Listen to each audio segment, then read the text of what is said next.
So in today's video, I'm going to be reacting to my Premier League table predictions from the start of the 2023-24 season. If you do go on to enjoy today's video, please make sure to drop a like on there for me. If you could try and hit 80 likes on today's video, that'd be massively appreciated. Subscribe if you're new as well. We're on the road to 9,000 subscribers, so please make sure you are subscribed if you haven't already, with that post notification bell on. It's free to do so, and it does massively help out. Get your thoughts in as well down in the comment section down below. Let me know down below how good or how bad were your Premier League table predictions. Now, I'm not one to give spoilers, but what I will say is I've done better than what I did in the previous campaign, but we'll compare everything in total at the end of today's video. As always, the position that I predicted compared to where they actually finished, for however many places I am wrong, you will pick up a point for that. You want as little points as possible, so make sure to drop a like on there for me, subscribe if you're new as well, and let's get into it. Now, before we actually get into my reaction to my Premier League predictions, I just want to say thank you all very much for tuning in to today's video, because I understand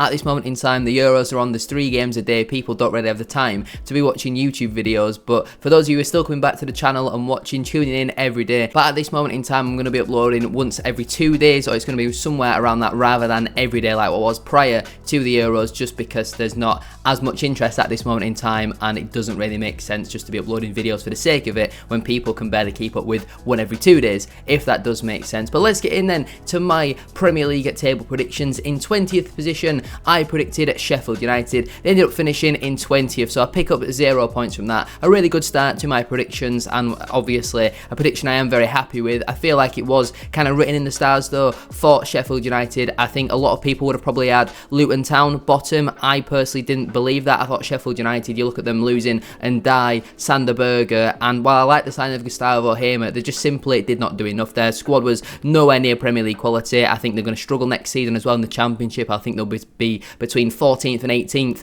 at this moment in time. They just simply never had enough quality to stay up, and I'm happy with that prediction. In 19th place, I predicted Wolverhampton Wanderers. They ended up finishing in 14th, so I was 5 places out with that one. I thought Wolves wouldn't quite have enough to stay up this season. In the end, they have just about managed to do so, despite a number of crazy VAR decisions. I've kind of felt sorry for Wolves at one point throughout the season as well, but I think the key for Wolves is trying to be able to keep Pedro Neto fit for a full season going into next campaign, because if not, I can certainly see them being in and around it again, because he's such an important player for them. But under Gary O'Neill, they managed to get a few decent results, and yeah, I was quite far out with that prediction, one of my joint worst in this video. In 18th position, I predicted Everton FC. They finished in 15th, so I was 3 places out on that one. Obviously, at the time of recording this video, I don't think any points deductions had come through in the Premier League, but I thought Everton would just slip into that relegation zone this season. Under Sean Dyche, though, they had an absolutely unbelievable campaign, despite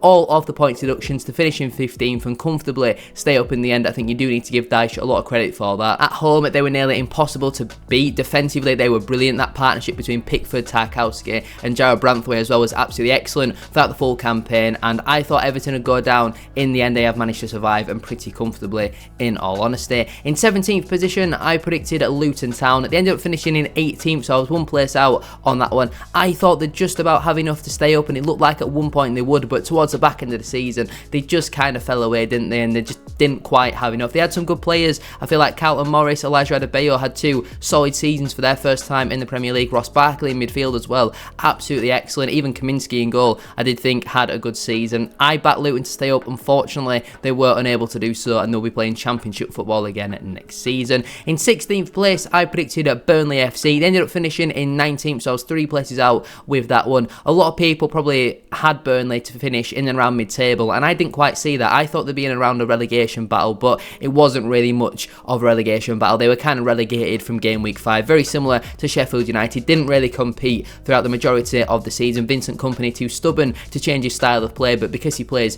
pep ball, he's now got the Bayern Munich job, which seems absolutely baffling to me considering how poor Burnley were throughout the majority of the campaign, and they have a lot of very, very talented players. And yeah, I think Burnley massively underperformed this season, and I don't understand how Kompany has got that step up to Bayern Munich just because he plays a possession-based style. Doesn't really make sense to me. In 15th position, I predicted Bournemouth FC. They ended up finishing in 12th, so I was 3 places out on that one. I feel like any team between 15th and 10th could have been interchanging and all that sort of stuff. Bournemouth, I thought, I'd do a little bit worse than where they ended up finishing. Dom Solanke had an absolute absolutely unbelievable season, and a few of their youngsters like Semenyo, Alex Scott had some brilliant campaigns defensively. I thought they were pretty strong as well. I can't remember the manager's name, but he's obviously done a very good job there. You got to give him a lot of credit for that. But Solanke had an unbelievable season for Bournemouth, and again for Bournemouth, with all due respect, a club of their size to be finishing mid-table in the Premier League, they absolutely deserve it. They were brilliant this season, and only 3 places out on that one, so not an awful prediction. In 14th place, I predicted Fulham. They ended up finishing in 13th. I was 1 place out on that prediction. Not really much to say about Fulham. I thought they'd be in around that middle to lower part of mid-table, and that's where they ended up finishing. 1 place out on that prediction, so I'll definitely take it. In 13th place, I predicted at Crystal Palace. They ended up finishing in 10th. I was 3 places out with that one. Under Roy Hodgson, it never really worked out. Then when they brought in the new manager, I think is his name Glasner, they were absolutely flying. Mateta, absolutely unbelievable. Eze Elise, back to their best as well. 2 very talented players. On paper, they've got an unbelievable squad, and I feel like Palace might have an outside chance of Europe next season if they can keep all of their key pieces together. The signing of Adam Wharton as well in January was a brilliant one from Blackburn Rovers, and obviously he's now on the England plane to go to Euro 2024, and I feel like he will be a really, really good player for them next season. On the whole though, 3 places out with that prediction. Not an awful one, but certainly not a great one either. In 12th position, I predicted at Nottingham Forest. In the end, they finished 17th and only just about managed to stay up. I was 5 places out with this prediction. A pretty poor one, in all honesty. I thought they'd finish in and around mid-table. They ended up only just about avoiding relegation. Yes, they had a couple points deductions, and they were getting points back, and then they were getting them taken off again, and again, similar to Wolves, they had a number of VAR decisions go against them. I'm not sure the appointment of Nuno Espirito Santo was the right one following the sacking of Steve Cooper. I just look at the Nottingham Forest squad and I feel like there is better players in there to suggest they are a 17th place side. In all honesty, I think Awoniyi, while he's a very good player, he's never fit, in all honesty, and I do think that is a big loss for Nottingham Forest. I was 5 places out with that prediction though, so certainly not a great one. In 11th position, I predicted at Brentford FC. They ended up finishing in 16th, so I was 5 places out with that one. Obviously, we knew about Ivan Toney's ban, and I did think it was going to be quite significant for Brentford, but I thought when he comes back in January, he's going to fly for them. They're going to finish in mid-table, but it didn't really work out like that, and I feel like when Toney and Mbeumo aren't fit and available for Brentford, they really do struggle. Them two are so important to the Thomas Frank system, and I was 5 places out with that prediction. Not a particularly great one, in all honesty, and I thought Brentford would do a lot better than where they ended up finishing. I do worry about them though slightly going into next season. Before we get into my top 10 though, please make sure to drop a like on there for me. We are aiming for 80 likes on today's video, and don't forget as well to subscribe to the channel if you are new. Get your thoughts in down in the comment section down below. Let me know down below, who do you think was the biggest overachiever and underachiever from the Premier League last season? Moving on then into my top 10. In 10th position, I predicted at Brighton and Hove Albion. Ended up finishing in 11th, so I was 1 place out with that prediction. I didn't quite see them kicking on and pushing for Europe under De Zerbi. Obviously, he has now left the club as well, and I thought Brighton would be in and around mid-table once again. That's where they finished. Obviously, lost a few pretty big players for them in the summer, but as always with Brighton, they always seem to recruit very well. But I always feel like Brighton are one bad transfer window away from it all just completely falling apart, and they go back down into the Championship and then kind of struggling in around there because obviously have to sell a lot of their better players. But again, they got it right this season, finished in mid-table, so I'm pretty happy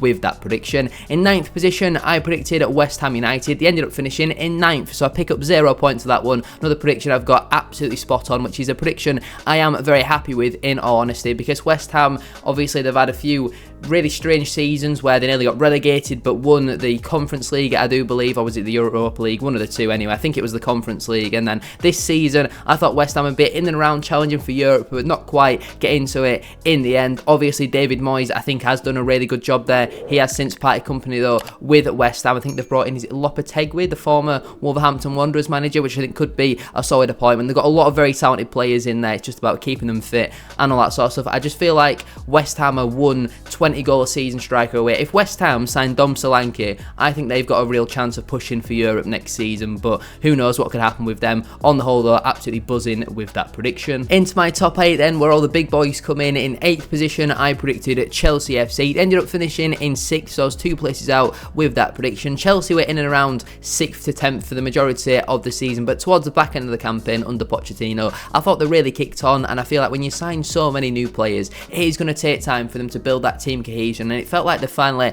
had that towards the back end of the campaign under Pochettino, but then they've decided to completely rip all that up again, and they've gone and appointed the Leicester manager in Maresca, which I'm not really too sure what's going on there. Obviously, Cole Palmer had an absolutely unbelievable season with Chelsea, and not just him, there are a few, again, really talented youngsters who are coming through. They have lost Thiago Silva this summer, so it'll be interesting to see how they go about trying to replace his experience, but 2 places out with that prediction, not an awful one in all honesty. In 7th position, I predicted Aston Villa. They ended up finishing in 4th, so I was 3 places out with that one. Again, not awful, could have certainly been a lot better though, but I don't think anyone would have predicted Villa to make it into that top 4 and achieve Champions League football for next season. The job Unai Emery has done there, I would argue, has been manager of the season this year. You could argue Glasner at Crystal Palace, obviously, you know, Pep Guardiola's won the Premier League, but look at the team that he's got there. And for me personally, the job that Unai Emery has done at Aston Villa has been an absolutely unbelievable one. Ollie Watkins has been on fire all season, and they lost their captain, I think, Tyrone Mings, right at the start of the season as well due to an ACL injury, and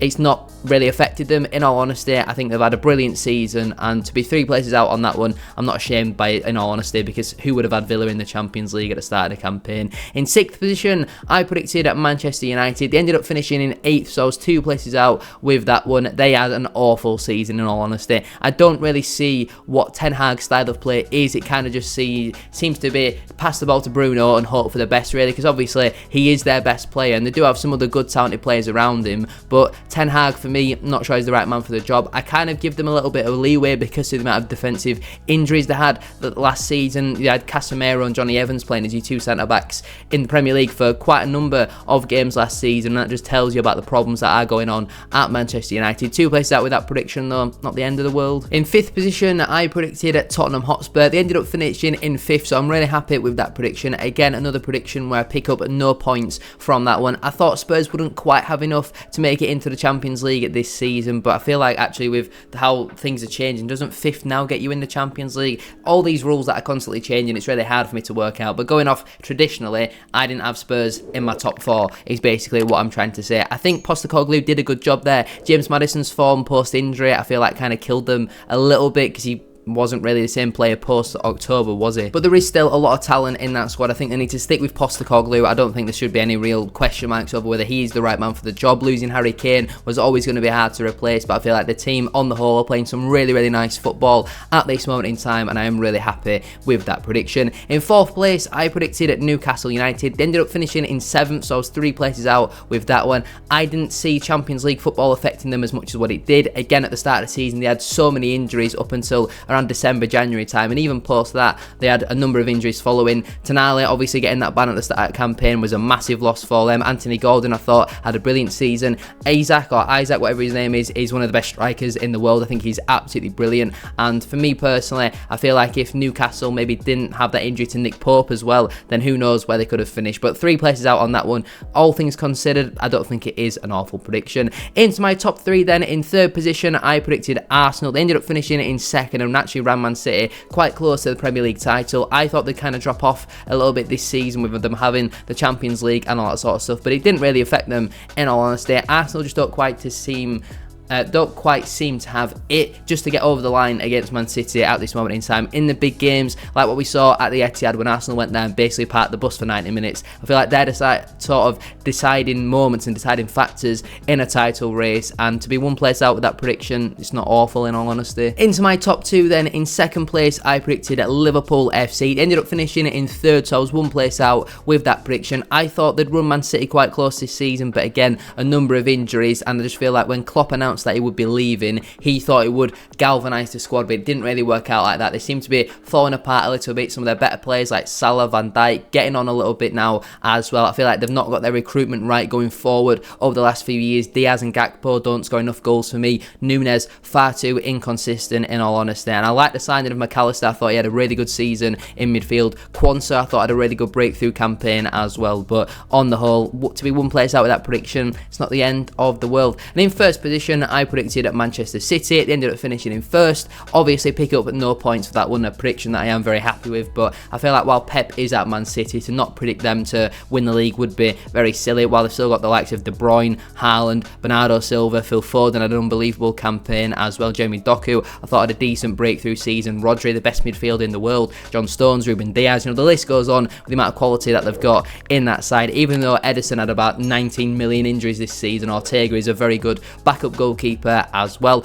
On the whole then, let's compare my total points tally to the previous Premier League predictions that I have done. In the 22-23 campaign, I accumulated 80 points, which is obviously not great. This season though, in the 2023-24 campaign, I accumulated 42 points, nearly half the points that I got last season is what I got this campaign, which I'm absolutely buzzing with. To get nearly half my score, yes, last season was an absolute stinker, but to only pick up 42 points, I think is one of my best predictions ever. If we look at the likes of League 2, League 1, I was touching 100 points, and yes, there's 4 more teams in a division, but all things considered, 42 points. I know the Premier League's a little bit easier to predict, but I'm absolutely buzzing with that in all honesty. But anyway, I'm going to leave it there then for today's video. If you have enjoyed, please make sure to drop a like on there for me. If you could try and hit 80 likes, as I said at the start of today's video, that would massively appreciated. Subscribe if you're new as well. We're on the road to 9,000 subscribers, so please make sure you are subscribed. If you haven't already, with that post notification bell on, it's free to do so, and it does massively help out. Get your thoughts in as well down in the comment section down below. Let me know down below how good or how bad were your Premier League table predictions from the 23-24 campaign. Thank you all once again for watching today's video. Honestly, your support throughout the Euros, I really do appreciate those of you who are still coming to the channel and tuning in. Have a good rest of your day, and I'll see you very soon for another one. Peace.